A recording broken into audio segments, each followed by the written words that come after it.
கர்த்தருடைய பரிசுத்த நாமத்துக்கு ஸ்தோத்திரம்.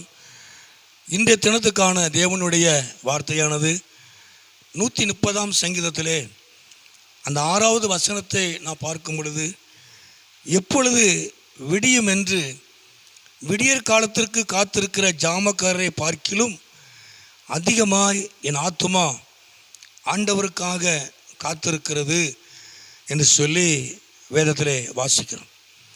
அதாவது எப்பொழுது விடியும் என்று காத்திருக்கிற ஜாமக்காரரை காட்டிலும் அதிகமாக என் ஆத்துமா காத்திருக்கிறார். அப்போது எப்பொழுது விடியும் என்று காவல்காரர்கள் காத்திருக்கிறது போல அதை விட அதிகமாக நான் காத்திருக்கிறேன் அப்படி சொல்லி இந்த சங்கீதத்தில் வாசிக்கிறேன்.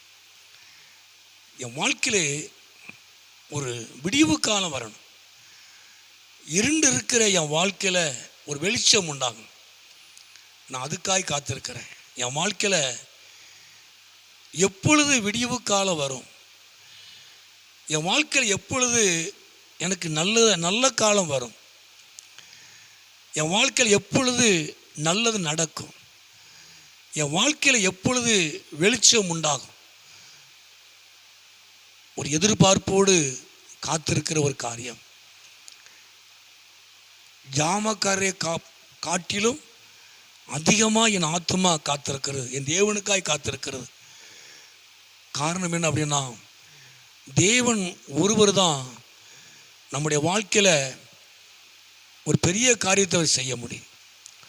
ஒரு விடிவு காலம் என்பது, ஒரு நல்ல காரியங்கள் என்பது அது அவரால் தான் கொடுக்க முடியும், அவரால் தான் மாற்ற முடியும்.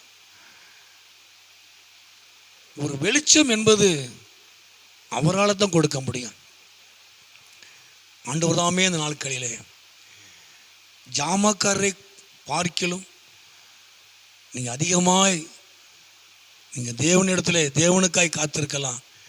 ஆண்டவரே, எப்பொழுது என் வாழ்க்கையில் ஒரு நல்ல காரியங்கள் நடக்கும், எப்பொழுது என் குடும்பத்தில் ஒரு விடிவு காலம் வரும், என் வாழ்க்கையில் எப்பொழுது ஒரு வெளிச்சம் வரும், என் வாழ்க்கையில் எப்பொழுது ஒரு மாற்றம் வரும், ஒரு மாற்றத்துக்காக, ஒரு விடிவு காலத்துக்காக, ஒரு நல்ல காலத்துக்காக, நல்ல காரியங்களுக்காக, வெளிச்சத்துக்காக நீங்கள் காத்திருக்கிற உங்கள் வாழ்க்கையில் நிச்சயமாய் தேவன் ஒரு பெரிய காரியத்தை கர்த்தர் செய்வார். நிச்சயமாய் உங்கள் வாழ்க்கையில் ஒரு விடிவு காலம் வரும், ஒரு நல்ல காலம் வரும், ஒரு நல்ல காரியங்கள் நடக்கும். உங்கள் வாழ்க்கையில் இருக்கிற அந்தகார இருள் மாறும், உங்கள் வாழ்க்கையில் வெளிச்சம் உண்டாகும். தேவன் உங்களை ஆசீர்வதிப்பார், உங்கள் குடும்பத்தை ஆசீர்வதிப்பார், அவர் நாமத்தை உங்கள் வாழ்க்கையில் மகிமைப்படுத்துவார். நீங்கள் காத்திருக்கிறதை, எதிர்பார்த்து காத்திருக்கிறதை தேவன் அறிவார்.